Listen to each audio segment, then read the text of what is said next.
What's going on, everybody? I got another video for you all, and it's called How America Got Hooked on Opiates, the War on Drugs. Let's get into it, folks, and this is very tense. So let's get started.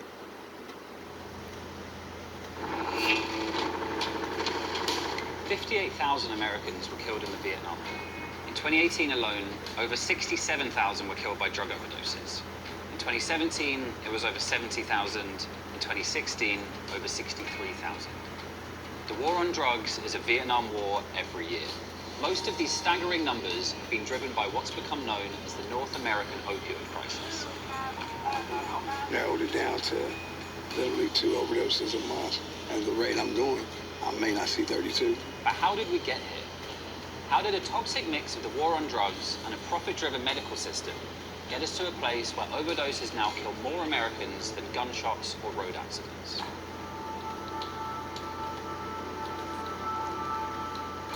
America has had a heroin problem for decades, but around 2010, something changed, shifting it from a national problem to an epidemic. Opiates have always been used for pain relief, and fair enough. No one wants to go through an operation without morphine. But because they're potentially addictive, traditionally these drugs were tightly controlled. Doctors would keep a close eye to make sure their patients weren't becoming dependent. But then, in the 1990s, researchers at a pharmaceutical company spotted an opportunity. They began pushing the idea that opioid pain medication was actually much less addictive than previously thought. And why were these companies so desperate to convince doctors that they could prescribe far more powerful opioid medications? Because there were billions and billions of dollars to be made. Pharmaceutical companies began sending sales reps across the US and Canada, aggressively marketing much stronger opioid pain medication to doctors. The market leaders in this, though by no means the only ones at it, were Purdue Pharma, pushing their shiny new pill, OxyContin. So I used to call on a doctor in this corner suite right here. And so I started calling on him on a frequent basis and talking to him about OxyContin. He started writing OxyContin. They were wildly successful. Between 1997 and 2002, prescriptions for OxyContin increased from 670,000 to 6.2 million. Playing football, I had an awesome year. And the game before the playoffs, I tore my knee. I just had a fucking doctor that wanted to give me all these pills. I kept going back to the dude and he was giving me, whatever. He said these 5s aren't working right. I need something stronger. So he gives me 7.5s and some Dilaudid. By the time opioid prescribing peaked in 2012, 255 million prescriptions were written. In over 10% of US counties, enough opioid prescriptions were written for every single citizen to have one. But there was a problem. If you hand out hundreds of millions of opioid pills, a lot of people are going to get addicted. Since its very beginning, the drug war has been targeted at ethnic minorities and the poor. But now, with opioid prescribing, millions of people were getting addicted in white suburban neighborhoods. I'm 39, I grew up in Quincy, and people I used to play sports with, and some people I used to hang out with. A lot of them, started on the OxyContin or the Percocet, and ended up becoming heroin addicts. And I've lost track now, but it's over 25 people that are no longer with us. They're deceased. And it wasn't just people that were coming from tough backgrounds. It was people that had good families, and they played sports, and they hung out with good people. I've travelled all over. Excuse this ad, folks. Excuse this ad. Here's the real secret. Eye contact. We just had a moment. Go. And now we're dead. Pardon? Back in 2010, authorities began cracking down on doctors in Florida who'd been overprescribing opioids. So, millions of people who'd become dependent on these medicines were suddenly cut off by their doctors. And this is where the true opioid crisis really begins. The greatest myth of the opioid epidemic is that the whole thing was caused by overprescribing. But it's not a true crisis until you add the war on drugs.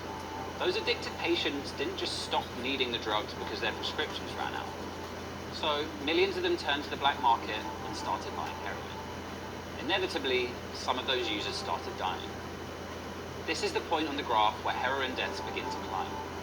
Now, if there'd been suitable treatment options available, this crisis might have been averted, or at least eased. But unfortunately, authorities in both the US and Canada chose to deal with it the same way they've tried to deal with drug addiction for a century, as a war. There's really two ways that people try to deal with opioid addiction. One is to try to basically get people to a point where they are completely abstinent of any kind of opioid in their body. The problem with abstinence-only treatment is that it doesn't really deal with the biology of addiction. The fact that people's brain changes after they've been using opioids for long amounts of time. And so even if people have all the right motivations and desires to change, they still have to deal with this biological change in their body. Opioid medications, methadone and buprenorphine in particular, address that biological craving without giving people the experience of euphoria. And medication treatment is absolutely the gold standard for treating opioid addiction. You know, they cut overdose risk in half compared to abstinence-only treatment. There has become this mentality that taking these medications is substituting one addiction for another. Drugs are bad, and the best way to be free of drugs is to completely be abstinent of anything. So it's this just say no mentality. Just say no. Just say no. Just say no. Just say no. Denying drug users effective treatment might seem cruel and arbitrary, not to mention self-defeating, seeing how catastrophic results have been. But in fact, it goes to the very heart of what the war on drugs really is. That urge to dehumanize drug users, to punish rather than support them, no matter the consequences, has defined the drug war since its very beginning. And there's perhaps no clearer illustration of this than the debates around naloxone. So naloxone is the antidote for an opiate overdose. So what happens when somebody overdoses on an opiate? The part of your brain that tells your lungs to breathe turns off. So you're going to draw up the contents of this, pop it into the thigh. By that time, hopefully emergency help will have arrived and you've bought the person a lot of time. Naloxone, or Narcan, is a drug that can save people from an opiate overdose almost instantly. It's like magic. I mean, it's essentially like it's bringing someone back to life and giving them another chance, saving the lives of people who deserve a second, third, fourth, fifth, sixth, seventh chance. Narcan is easy to use. It can mean the difference between life and death. And yet there are police forces across America that actively resist even carrying it. To administer the Narcan, you have to get down on your knees. You have to take your eyes off of who you're administering this to.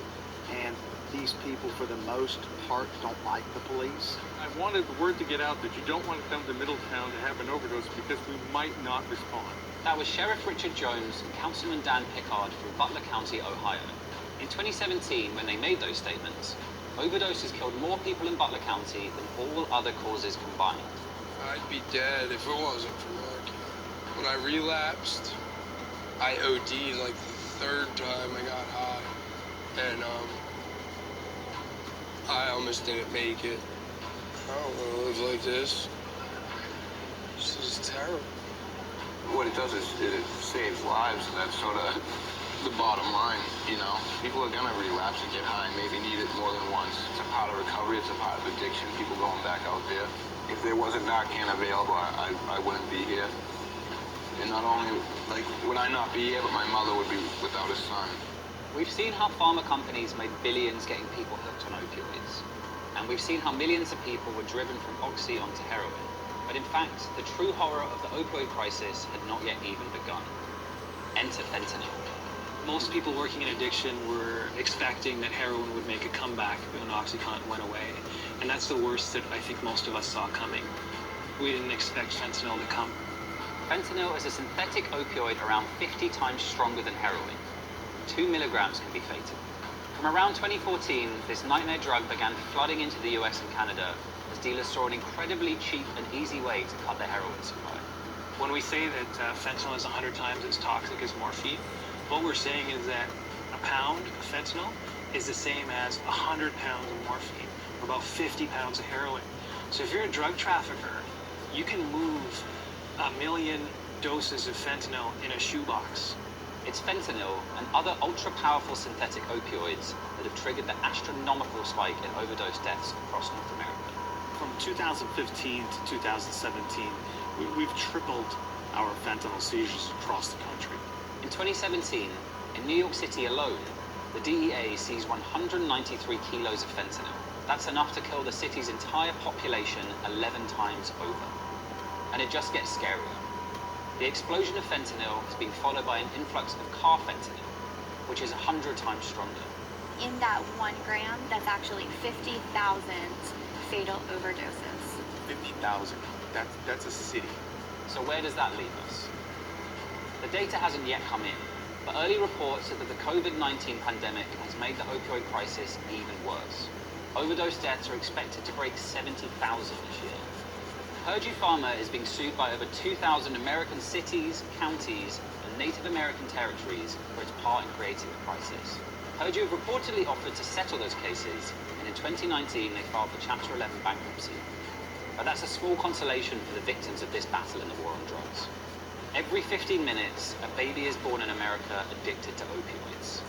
Every day, 128 Americans die of an opioid overdose. Experts project opioids will kill over 500,000 people in the US over the next decade. That's about 1 in every 600 of the population. Unless there's a radical change of policy, this is likely to get worse before it gets better. We'd like to congratulate drugs for winning the war on drugs.